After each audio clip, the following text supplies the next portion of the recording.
Good day. Welcome to the Cory Morgan Show. 45 minutes to try and make sense of the insanity of whatever's going on in North America, around the world, all over. Just an abundance of issues to try and cover and talk about. I've picked out a few, and we will dissect them and sort them out. This is a live show, so if guys use that comment scroll, send it out there. I see Freedom Honey and Jordan there. Chat with each other, send comments my way. I don't necessarily respond to every one of them, but I do see them, and it helps keep the discussion going. Just try to keep things civil. You know, we can fight better on X. That's a better platform for that. So in a little bit, I'm going to have Emmanuel Faubert of the Montreal Economic Institute on. We're going to talk about healthcare in Alberta, and pretty much in every province, it's the same sort of issues going on. I mean, I know everything else is dominated with the federal issues, and we're going to talk about a lot of that, but we can't forget that all the other stuff is still happening while all of our federal nightmare is going on, and we still have to address those issues. Can't let them fall by the wayside. So let's start things out to get things rolling on how we pay our bills. This episode has been sponsored by New World Precious Metals, and they're based right here in Alberta. Years of inflationary money printing and rising debt have decimated the average Canadian's savings. They've decimated my teleprompter. I can't get it rolling. There we go. Gold and silver are the only currencies that have held their value for thousands of years, and they've saw 30% gains. Gold's really gone up, actually, this last few years. Almost doubled, I think, in the last 5. So, hey, save your hard-earned wealth. Get into gold and silver, guys. These are the ones who are going to help you with it, and they're in Alberta. Buy local. newworldpm.com. Get your precious metals. All right, and E-Sharp checking in there saying 51st state. Yeah, that discussion is carrying on. It's another one that's going on. Either way, getting on. Canada. I mean, we're in a crisis right now federally. It's a crisis. There's no getting around it, at least in the immediate term, with Trump's ridiculous tariffs, and they are ridiculous. But how that mess is going to be resolved remains to be seen. And it certainly doesn't help that Canada's parliament is prorogued and the Prime Minister is a complete lame duck. If nothing else, Canadians have suddenly discovered, though, how vulnerable they've let themselves become due to strangling the ability to export oil and gas products for decades. Canada has an abundance of resources, but the one that the USA values the most out of us are our petroleum products. And if the nation were ever to dream of putting serious pressure on the United States in a trade war, it would have to be through reducing exports of oil and gas to the USA. As it stands, though, the USA for our exports purchases over 90% of our oil and gas. They have a buyer's monopoly, and it allows Trump to shake Canada like a dog with a rag doll. Pipelines and export infrastructure take time to construct. In fact, in Canada, they take an impossibly long time. That's why investors have fled, projects have been canceled, and the federal government found itself purchasing the Trans Mountain pipeline expansion. Now, the entire nation is paying a terrible price for the short-sighted policies of an anti-energy government. But we have an opportunity approaching this. Me with some optimism for a change. We can fast-track pipeline and export terminal construction in a way like we've never seen before. And that opportunity is the upcoming federal election. It's going to be called at some point.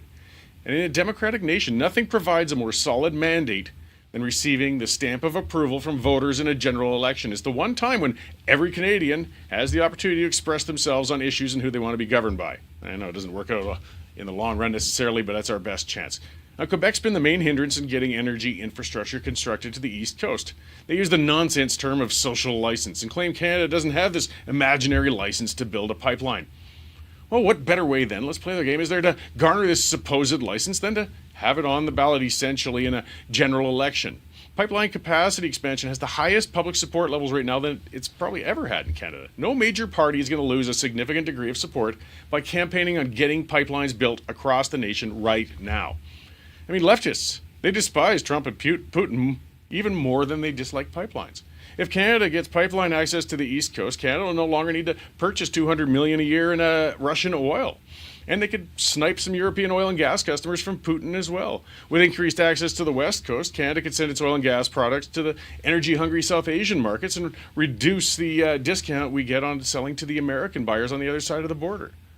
What leftist could resist the temptation to offer an economic middle finger to both Trump and Putin at the same time? Now, aside from the spite aspect, increasing Canada's ability to export energy products, it just makes good economic sense. Every business does better when it has a broader customer market. The only factor making pipeline construction economically unviable to both coasts is the government. Regulations and delays kill investment in its tracks, and it costs a fortune. It's a very easy problem to solve, though. The government has all the tools. We don't need more consultations. We don't need more studies. It's all been done for both the Northern Gateway and the Energy East proposal. Nothing's changed. The mountains are in the same place. The pipelines need the same routes, and the same chronic opponents are going to piss and moan about it, so let them piss and moan. No further studies, no licenses, no consultations are going to change that. The government must declare these lines in the national interest, approve them, clear the way, and get them done. We don't need the government building them. We've seen how well that works, the Trans Mountain expansion. Private industry, though, they would be willing, but they need rock-solid guarantees. A right-of-way must be charted across the country, and the naysayers need to be basically told to get stuffed. The first Trans Mountain pipeline went across some of the roughest terrain in North America, and it was done in 18 months with 1950s technology. We can build them quickly if we just get the governments at all level out of the damn way. Trump's going to be in office for the better part of 4 years still. If he sees Earth moving on new Canadian pipelines to the east and west by the end of this first year, he's going to take notice. Every major party must put the immediate construction of pipelines within their platforms. The biggest consultation of them all is an election. With that under their belt, whoever wins will have all the social license they need to get it done. And there will be no better time to do that than this year. To dally, well, that's just going to let the activists and bureaucrats slither into the project and it'll never get done. If that happens, Canada might as well get used to being the kid getting the sand kicked in its face at the beach. Because if this nation can't even build a bloody pipeline to the coast, it deserves to be pushed around. Well, that's what I got to say to start things off today, and that's all I'm going to say about that. Hey, Dave, how's it going? We got our news editor here with the other stories. You know, Cory, you think about what's happened in the last 7 days since we last talked. It's incredible. I mean, every day is just like historic, it seems. You know, from the Zelensky White House to tariffs, it's crazy. I mean, what's the term? I always mispronounce that, though I write it quite often. Mercurial. You know, Mercurial, you just don't know where Trump is going. I mean, he's a kid with ADD on speed, and he just bounces all over the map. I mean, nobody can track what he's going to do. And you've been poking the wasp nest of Trumpsters, haven't you? A little bit, yes. The team Orange Man have been upset with me lately, but I'm sorry. I'm tired of it. He's not doing anybody any favors on either side of the border right now. Talking about making a whole new order or new world order, it's crazy. So, our Sean Polzer right now is putting together a story on Trump's tweets this morning mocking Governor Trudeau. So, hopefully that's up now because he was supposed to do it while I was in here. Other stuff making the news this morning. We've got a guy who was convicted of second-degree murder in 2020, arrested in Brooks with a pound of meth. And a gun. Forgot that loaded Glock. Yeah, it was Abdullah, if I recall. Yeah, yes. Second-degree murder, 4 years. I mean, I don't. It doesn't add up. You know how these guys are getting out. Lots of other Canadian Liberal election follow. We got, ironically, Chrystia Freeland says she's going to make Mark Carney her finance minister. Right? You remember when she finally quit the role, there was all that talk about Carney replacing her. So now the shoe is on the other foot. Our James Snell up in Edmonton has interviewed Jim Bukaboom from Commodities. What's the name of the commodities? Boostacombe, yes. Market Commodities. Yeah, they're down in Lethbridge. Yeah. No, great guys. About how the tariffs are going to affect grains. Yes. And that kind of stuff. And as you know, Mark Carney was in town last night holding a big election event, and we tried to go along to the press conference, and our Sean Polzer was denied entry by the Carney people, and there's some good video taken by his colleague Jen Hodgson that's up there on the site, and I encourage you to read Sean's column about how Carney is hiding behind the skirts of 20-year-old students.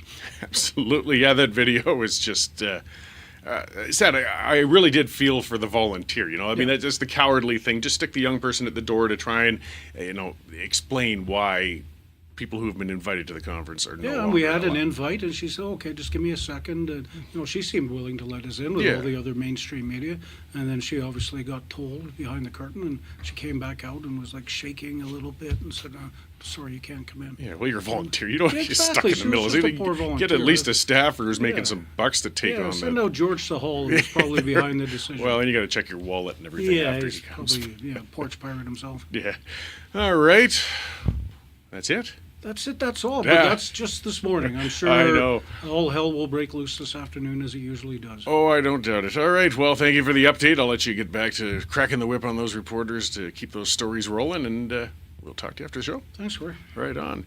That is our news editor, Dave Naylor. As you can hear, yes, lots breaking. It's just constant, and it's changing by the minute, by the hour. So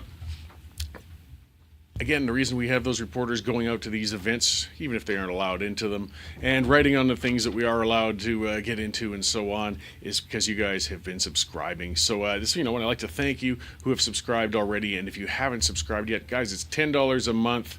$100 for a year. WesternStandard.news/subscription. Take one out. It's just like an old newspaper subscription, and it keeps our reporters rolling. It keeps our columnists writing, and it keeps this show going. So if you've subscribed, as I said, thank you very much. And if you haven't yet, come on, get on there. So yeah, on the federal front, it's funny, and you can get those stories, as I said, at the WesternStandard.news, and you can see the videos, and it's been interesting. Carney has been kept away from the press. They are really shielding him from any critical press. All of the politicians lately, it seems the trend is to go down to American outlets. I mean, Premier Smith was on MSNBC the other night. Carney has been doing American shows. Tweak there, she's been doing American stuff down south of the border as well. But they aren't talking to Canadian media, and they certainly aren't willing to have any critical things like a press conference, and that's what this Carney event was in North Calgary.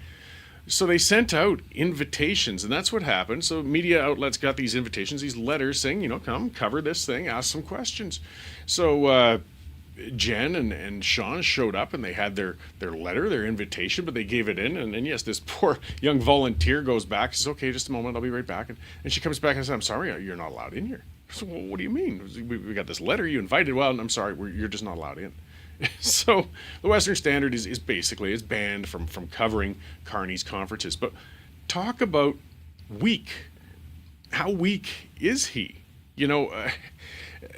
If your candidate is your strength, your intent is to get the candidate in front of as many people as possible. And yes, some outlets are going to be more critical than others, but if your candidate can present themselves well, if they can give the answers, if they can do their job, you shouldn't be frightened of getting them in front of people. In fact, you should be eager to get them in front of people. I know once elections get going, usually, the hard part with shows like this is you get, every campaign is this throwing out, hey, get our candidate on for this, that, you can only book so many people for so many things. Yet Carney is hiding. And I mean, he made that terrible, goofy mistake with what is it? It's some sort of a electrical item that was manufactured. I don't know, but he basically was BSing, and he said Canada was one of these top manufacturers for this. It turns out Canada doesn't manufacture them at all, and it turned into quite an embarrassment. And Carney's been getting mocked on social media for a number of other things. So their answer, though, is to hide him from it. Do we have somebody again like Trudeau? I mean, Trudeau, you can see his biggest problem is always when he goes off script, when he tries to think. Trudeau can read a teleprompter. Trudeau can listen to the earpiece and say what he's told. That's why he always does that little glass of water, semiconductors. Thank you, Jacqueline. That's the item that Carney was talking about.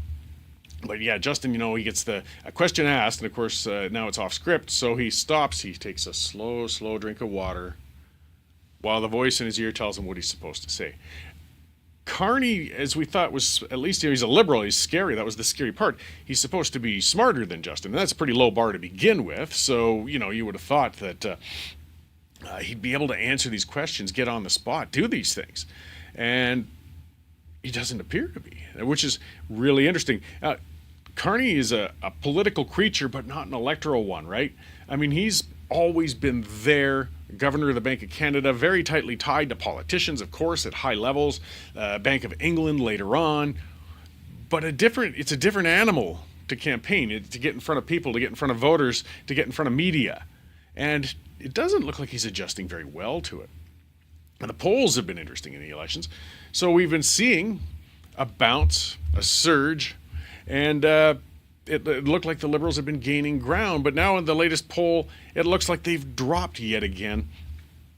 It's volatile. That's the only way to put it right now. People don't know where they want to go, and we are in such terrible flux. I mean, we've got, again, a prime minister. We don't know where he's going to be in a short time. We don't know who the next one's going to be. We don't know when the next election's going to be, and it's just a brutal period of transition we're stuck in. So we'll see how that irons out. But now we're going to bring things back a little closer and bring in Emmanuel Faubert of the Montreal Economic Institute. Because, like I said, healthcare is a big issue. It's an important one. And they put out an interesting piece recently on congestion, basically, of beds in acute care centers, basically hospitals. And a lot of hospital beds are taken up by people that really probably shouldn't be in the hospital.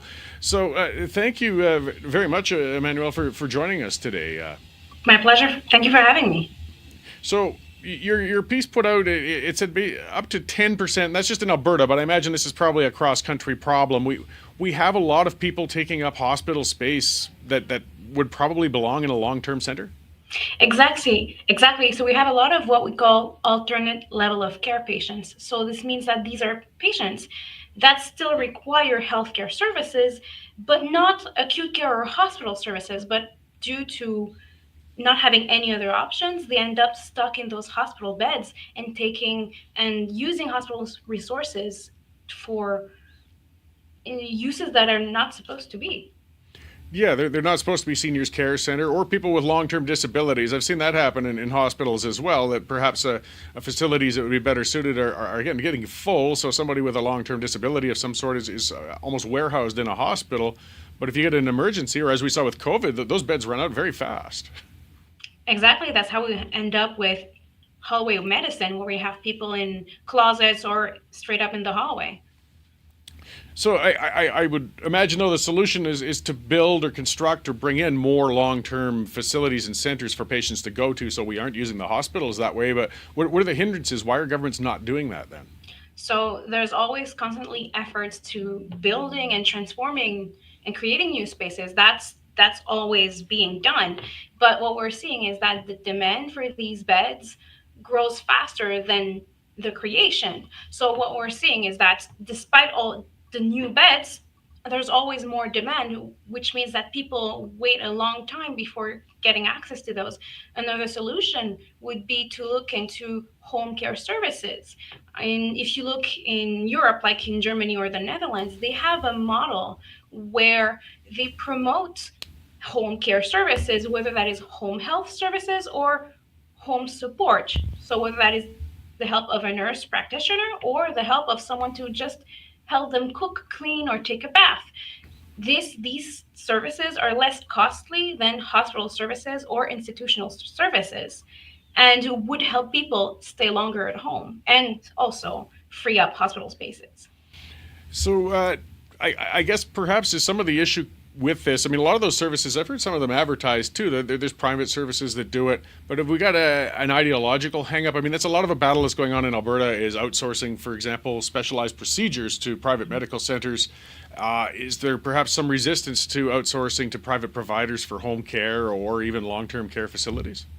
Definitely. If we look into long term care facilities, a lot of it is controlled by the public system. For example, patients are directed by the public system to the different homes if they're not managed by the public home by the public system. So if there was more flexibility in that regard, that would also help, because having all the eggs in the same basket does not really work as we're seeing right now.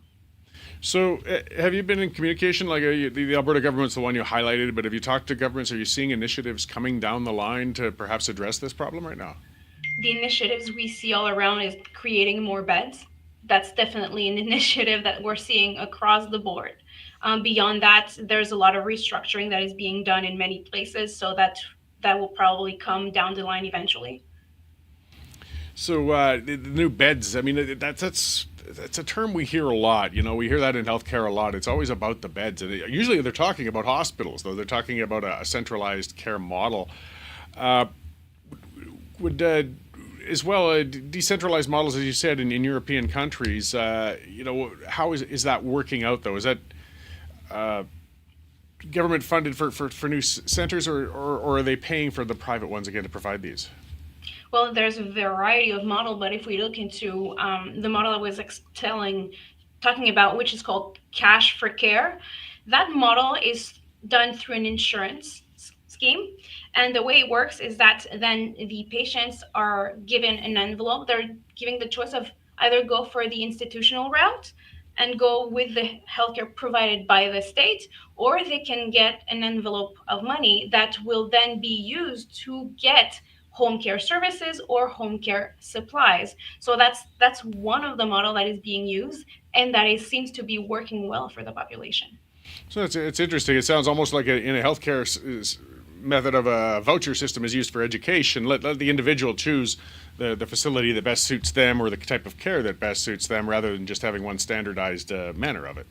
Exactly, it gives patients the autonomy and the freedom to choose what care services best suit their needs. Do you think maybe some of the hang up might be a little bit on it when, unfortunately it comes to liability, the lawyers get into things. If somebody was kept in home care, an incident happened, it ended poorly, and then somebody would say, well, that's the government's fault because they weren't in a proper facility having full-time care. So, for example, in the model I'm talking about, the way it works is that there's also community-based um, vigilance in the sense that they're making sure that the care that the patients are paying for is being provided and that it is the correct care for them. So there's maybe akin to a social worker making sure that the care is being provided. Okay, and that 1 in 10, as you said, how did you determine that though? How do you get those statistics when you go to acute care facilities and hospitals to find out who has been taking up which spaces?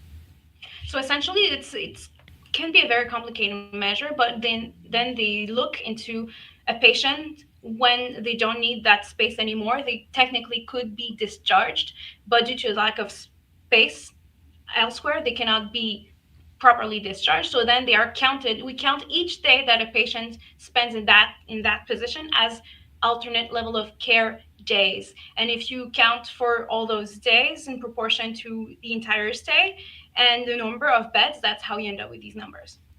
So, have you been? Are different provinces doing some different initiatives across the country as well? I mean, we're all under the Canada Health Act, but of course it's administered by the provinces. Have there been better models in other parts of the country? I would not be able to tell you more about that, but I know that a lot of effort is being put to improve long term care for patients. And a lot of it is being done through creating new long term care spaces, but there seems to be a bit of a push to try to have more home care services because let's be clear, most alternate level of care patients are elderly, and most elderly would rather age at home than in an institution.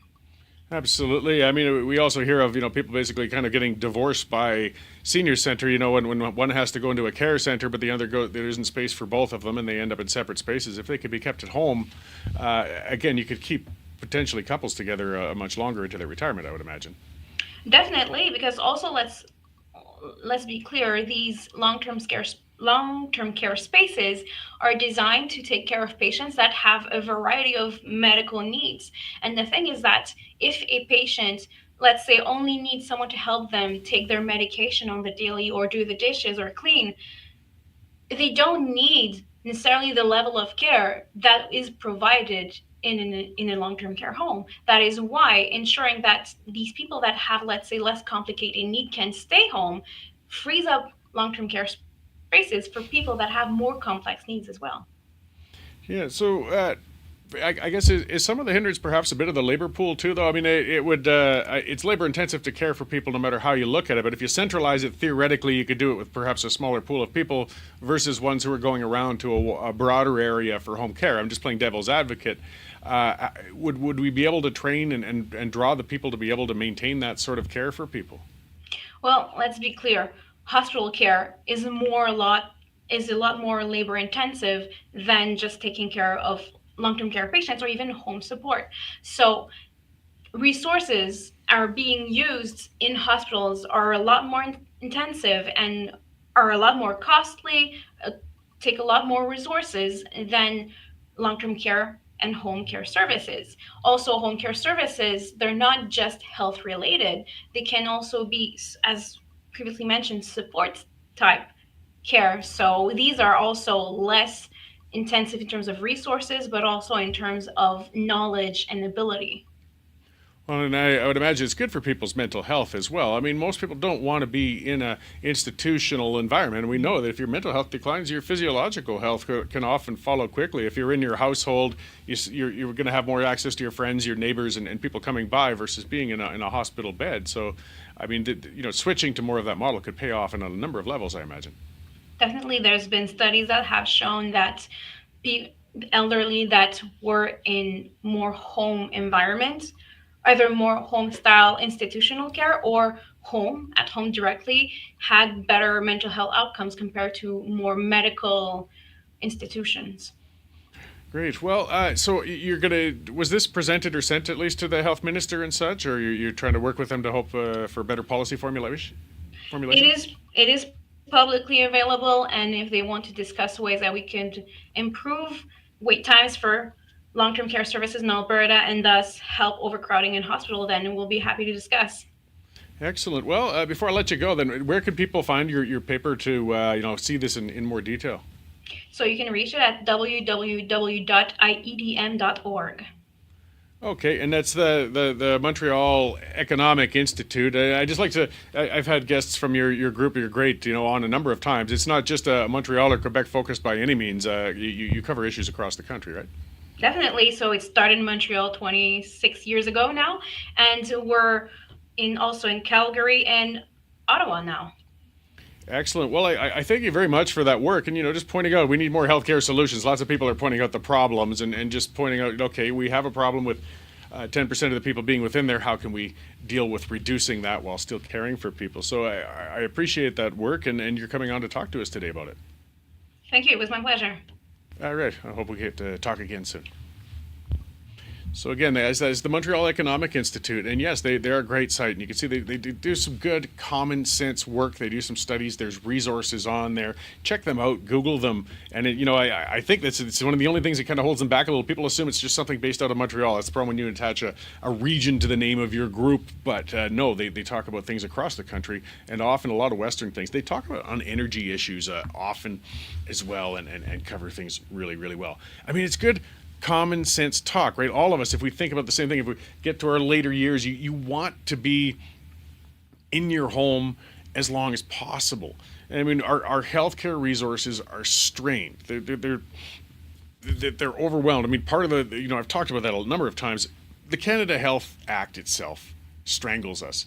I mean, there's only so many things a province can do. And I get in those debates because every opposition party in every province screams at the government for not providing healthcare right. The problem is you can't provide it right. Our system is broken, and they aren't allowed to diversify the amount of services. So the provinces, the NDP are in BC, and guess what? Their healthcare is overwhelmed. And the UCP is in Alberta, and guess what? Healthcare is overwhelmed. One of the issues and the excuses they made for the overreaction and the lockdowns and things during the COVID pandemic was that we can't have our hospitals becoming overwhelmed. Even when it was getting pretty clear that COVID is virtually harmless to people under 18 who are healthy, and that the survival rate for COVID is extremely high unless you have a bunch of comorbidities, it still made enough vulnerable people quite sick that they would overwhelm the hospital quite quickly because our hospitals are always operating already right on the brink of being full. So then they'd say, well, then we have to, lock everybody down and stop the spread of this 14 days to flatten the curve and all that baloney and everything. And the price that we're still paying for all of that mess today. But still, one of the things we should be looking at in hindsight then is why are our hospitals always on the brink of collapse? Always. And part of it, 10% of those beds are taken up by people who should be in long-term facilities, not in an acute care hospital.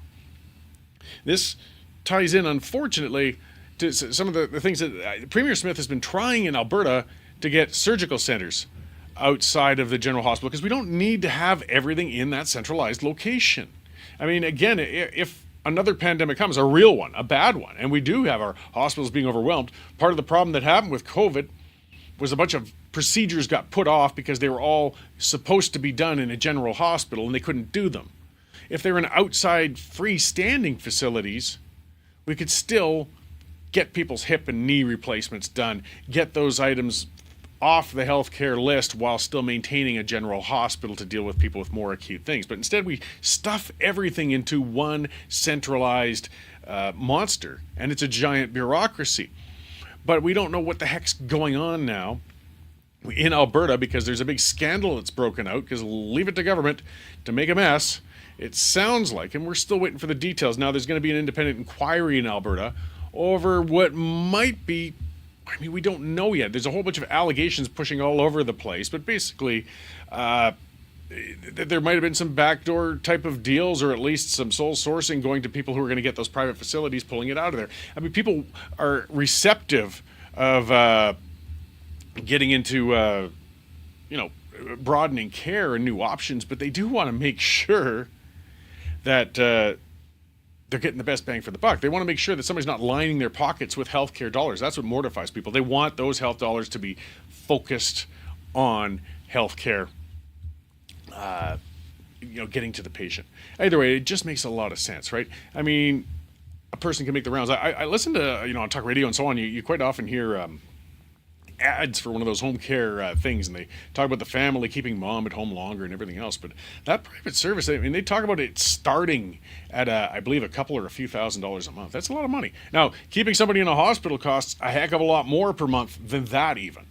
But if it's broader home care, just maintaining somebody, visiting a couple times a week or once a day or something like that, much better than a hospital. But unfortunately, our system is just so bloated, so bureaucratic. And I tell you what, the hang-up, the problem, most often is the bloody unions. You got to remember, if we start doing home care, you don't need an expensive, overtime gouging union labor force to do that. You can have individuals, I mean, these aren't full-out nurses and healthcare people. They're people just to help with pills, help with bathing, help with some shopping, little things to help people and keep them out of the hospital. But it doesn't lead to that nice, big, sweet union jobs. So that could be problematic. And it's just a big, ugly battle. Common sense solutions, ones like Emmanuel was pointing out, are there, but it's just so hard to get them done. And then, unfortunately, like I said, sometimes the corruption gets in and everybody loses.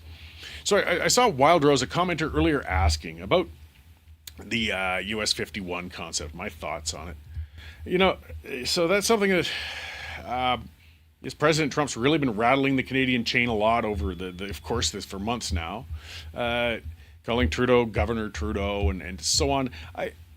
It stopped being funny a long time ago. People say, oh, it's just trolling. It's just trolling. Look, this is the leader of the most powerful nation on the planet who's talking about expansionism.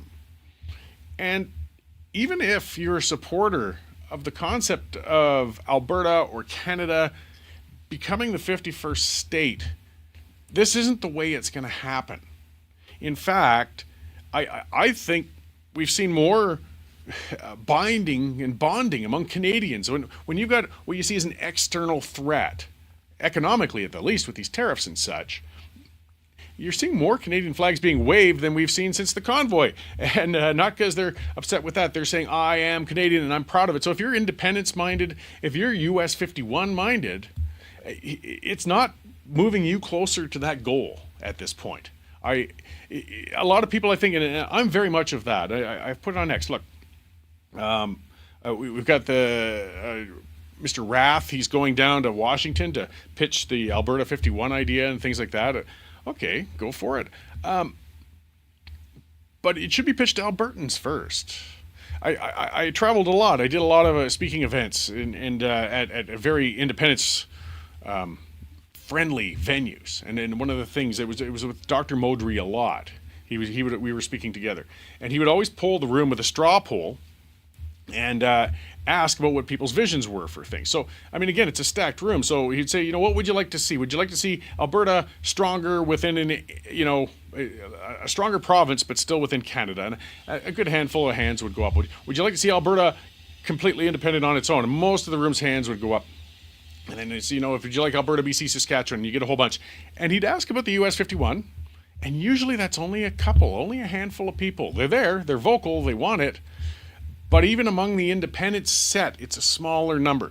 Now, the only way, I think in a principled way, And I know people will send me links. Oh, Canada's actually a corporation, or Alberta was never officially part of Confederation. All those weird shortcuts, whatever. I'm not even discussing it. I'm talking about the here and now. And if you're going to be principled about it, if you really thought a province or a region is going to step out, the only way it should happen acceptably is with a majority vote in a referendum. And a clear majority, not 50% plus one, because that's just a recipe for a nightmare. I mean, we're talking 60% of people got to get together, vote on it, and say, let's do it. And if anybody thinks we're even vaguely close to that tipping point of support to go US 51 at this point, it's not there. It's not, you're going to be a long ways from that right now. And the worst thing you could do if you are an independent supporter, if you're looking for that sort of thing, is to have a referendum and lose. That will set it back by a decade. That's one of the things Quebec figured out. That's why, even though they were only 1% away from a referendum win in the 90s, why they haven't held another one since. They're finally actually just starting to rumble about it again. It's because they said they're not going to do it again until they get the winning conditions. And they've been working hard for years to try and get those winning conditions. And the conditions haven't been there, so they haven't pulled the trigger. A commenter saying, Lonnie, so delusional Albertans want to join the USA. Okay, I'm not sure if you're saying it's delusional to think that Albertans want to join, or that I'm being delusional and you're saying Albertans want to join. If you really think that more than 50% of Albertans want to go at this point, I think you need to get out more. A number of people want to go, but not nearly a majority. Not even close. And I'm not saying it'll never happen, but it's certainly not going to happen right now. And I've used the analogy before too. I mean, if you're being courted, if somebody's coming in and trying to woo you, and flirt with you and say, join me, partner with me, you play a little coy, you want some courtship and things like that. But when President Trump comes on like he has been, whoa, you're coming on a little hot there, buddy. Cool your jets. Let's talk. Let's negotiate. Maybe. He's putting people off, but I don't think he cares. I mean, that's one of the things in general. He's just stirring that pot. I mean, realistically, again, with the amount of legislation, I mean, nobody's asked the majority of Americans if they want another state either. And, I think it's pretty important on their part. People are making a lot of presumptions. It's an interesting discussion. It absolutely is. And then people start talking along the lines of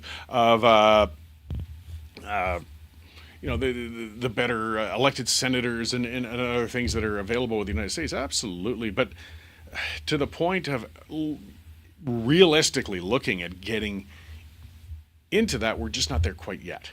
But the discussion's on more than ever. I just don't think it's moving us closer at this point. It's moving us farther. And I mean, President Trump, how do you deal with him right now? He's ticking people off. I mean, people say it's strategic, but strategic to what? Give us a demand then. People say it's about the fentanyl. No, it's not. That's enough of that. Come on, let's get real. That's a problem, sure. I'm not saying there's no problem with the fentanyl in Canada and things like that. There certainly is.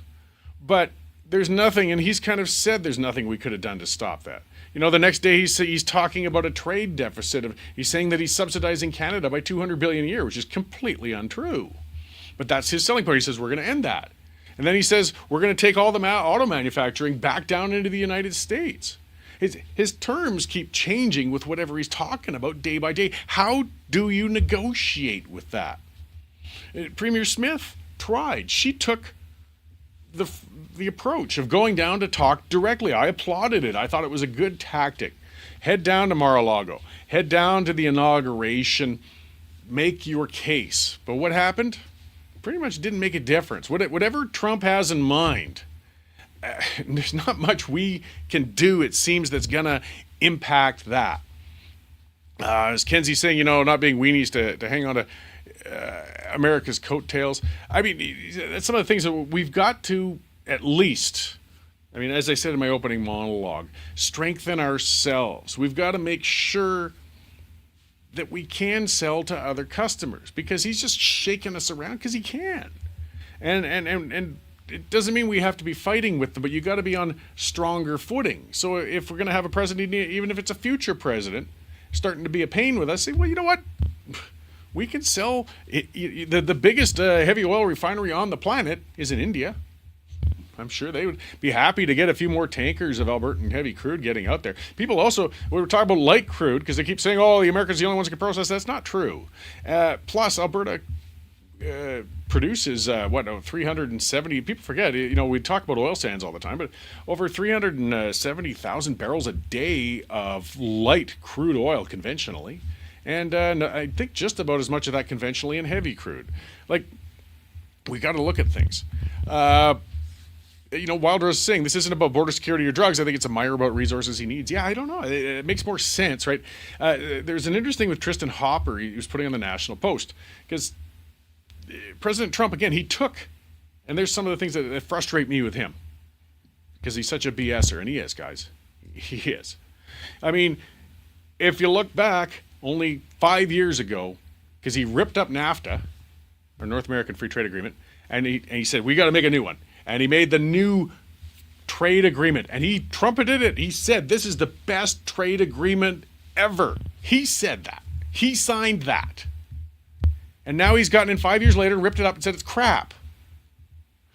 How do you negotiate with somebody who tears up your contract? How do you negotiate with somebody who basically campaigned against himself? Where are we going with this? What does he want? I want to get closer to the United States. I love the United States. But that means we should be integrating our markets more. Integrating, getting closer, having more business going back and forth both ways, having people going back and forth both ways. And right now, they're getting pushed apart. We're polarizing ourselves. And I'm a guy who likes stirring the pot. I like shaking up the establishment. I believe in that, absolutely. But at some point, you get to the point of not just shaking things up to make positive change. You're just shaking it up for the sake of shaking it up. When Trump spoke to Congress last night, he was talking about taking Greenland. Well, why are you going there? The Americans already have a base on Greenland. They don't need more access to that area. There's a military base there. They have an agreement with Denmark. There's a contract. What are you after? Because the people of Greenland have made it pretty clear we don't want to be American. Why are you shaking that tree? Why are you doing that? And I just don't see the end. People keep saying, oh, he's got a plan. He's got... Well, it's time to start showing it pretty soon. Make demands that stick then. We want to work to accommodate, but you've got to say something and stick to it. And it's bouncing around. I saw a good analogy or listened to one from somebody on a radio interview the other day. It's saying it's like trying to nail a piece of Jell-O to a wall. Like you just can't make a case. You can't dance fast enough to that guy's tune. And part of our problem too is having an absolutely weak, lame duck, incompetent prime minister. Trudeau, look how complicated this problem is for any leader. And having him in the front of the line, oh my Lord, are we ever in trouble? But I still want Trudeau out, and I want to see a better leader in, and I think it's probably going to be Poilievre. And I think he will be better than Trudeau, but I don't know how much, because you're still trying to negotiate with a man who is volatile as Trump. So we're in for some crazy, crazy times. The language out of Premier Smith yesterday was very much, she was standing apart from the Team Canada thing. She was standing apart from the Trudeau gathering of people, kind of, and it failed, and now she has jumped on board. So guess what? Trump is actually unifying Canada. So for people who want a unified Canada, who don't want to see independence movements spawning, Trump has actually been kind of their best friend in a lot of ways. Because I don't think it's making the independence sentiment grow. I used an analogy before too. If we look at it, people talk about Canada as like a big family and a dysfunctional family, and we're fighting. If you get two brothers, my brother and I used to pound the hell out of each other all the time. And they're beating on each other. They've had a few beers and they're going at it. That's fine. But if somebody steps in between those two brothers, there's a really good chance they're both just going to turn and start pounding on the third force. We didn't need Trump coming in the middle of our issue with Ottawa. That doesn't endear us to him. We'll take care of that here, or we should take care of that here. But that's not, because other people are saying, oh, he's fixing things in Canada. No, he's not. He hasn't fixed a bloody thing yet. In fact, It's actually led to a bit of an increase of support for the Liberals. Because, as I said, when you get an outside external force, an external threat, people tend to rally together then, even if they don't like each other. Because I don't like you, but it's not his business to get in the way and start stirring things up with me and you. So Canadians are bonding. And I'm seeing bad attitudes. I don't like seeing that. I don't like seeing the vitriol thrown out on X. I don't like seeing people booing each other's national anthems. It's tasteless. It's pointless. It's divisive. The Americans are our closest friends. They are our allies. They are culturally the closest people to Canada by far on the planet. And for us to be pulling apart from each other is tragic and annoying and frustrating, and it didn't need to happen. And I don't know when it's going to change, because we just don't know where the hell Trump is minute by minute, much less day by day. All right, that's all I've got today, guys. By the way, my show's going to be expanding. There's going to be another one dropping on Friday, and it's going to be longer and covering a lot more on national and federal issues. And, of course, the pipeline's going to be on a little later, too, with our panel breaking things down.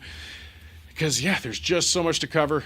I'm going to have to take on another hour and a half to 2 hours a week to blather it on at you. So be sure to tune in and watch for those on all the Western Standard channels, guys. Like, subscribe, share, all that good stuff. Thank you for tuning in today, and we will see you on the next one. What does success mean to you? Peace of mind? Financial freedom? Generational wealth? What do you see in your future? Investing in gold and silver can help you get there. Through our trading partners, New World Precious Metals offers safe, affordable, secure international accounts to help you meet your unique financial goals. Connect with one of our experienced team members. Invest in gold and silver today.